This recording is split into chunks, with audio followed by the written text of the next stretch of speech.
ఒక అతి గొప్ప పుణ్యక్షేత్రం. భగవాన్ శ్రీకృష్ణుల వారు వందల సంవత్సరాల పాటు పరిపాలించిన మహానగరం. అణువణువున ఆ శ్రీకృష్ణుని పాద స్పర్శను నింపుకున్న ద్వారక.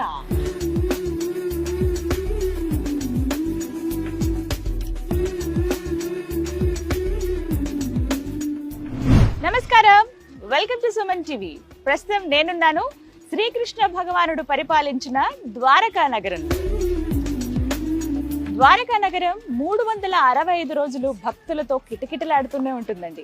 ఎంత సుందరమైన ప్రదేశమో తెలుసా? గోమతి నది అలా ప్రవహిస్తూ పూర్తిగా అలా సముద్రంలో కలిసిపోతున్నటువంటి సుందర దృశ్యాన్ని ఇక్కడ మనం చూడొచ్చు.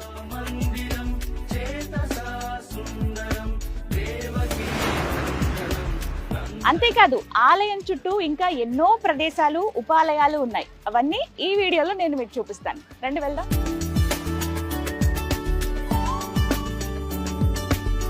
ఇదే పవిత్ర గోమతి నది. గోమతి నది సముద్రంలో కలిసే ప్రదేశం ఏదైతే ఉందో ఆ ప్రదేశం ఒడ్డునే ద్వారకాధీశుడు కొలువై ఉన్నాడు.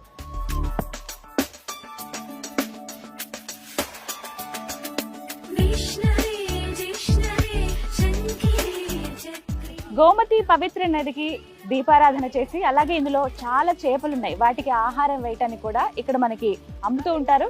తీసుకుని మనం ఆ నదికి ఇవి సమర్పించవచ్చు.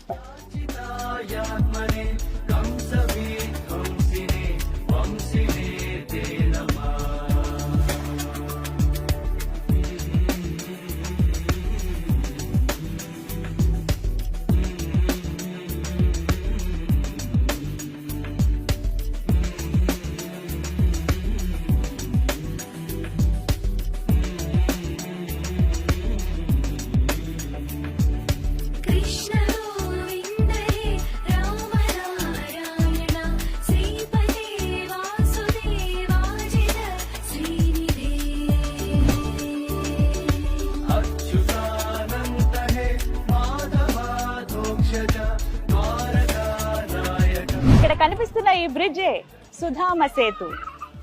ద్వారకా నగరం ఒకవైపుగా ఉంటుంది. అంటే ఆ ద్వారకాధీశుడి ఆలయాన్ని మనం చూడొచ్చు. ఆలయం నుంచి సముద్రం వైపుగా మనం వెళ్ళాలంటే గోమతి నదిని దాటాలి. ఆ నది దాటడానికి ఇక్కడ సుధామ సేతుని ఏర్పాటు చేశారు.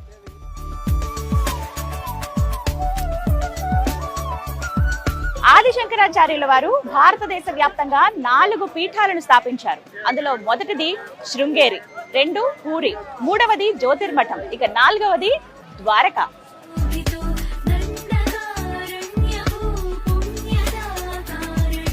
ద్వారకా నగరం 365 రోజులు భక్తులతో కోలాహలంగా ఉంటుంది. ఇప్పుడు మీరు చూస్తున్నదంతా టెంపుల్ ప్రిమిసెస్. ఇక్కడ ఎన్నో షాపులు ఉంటాయి.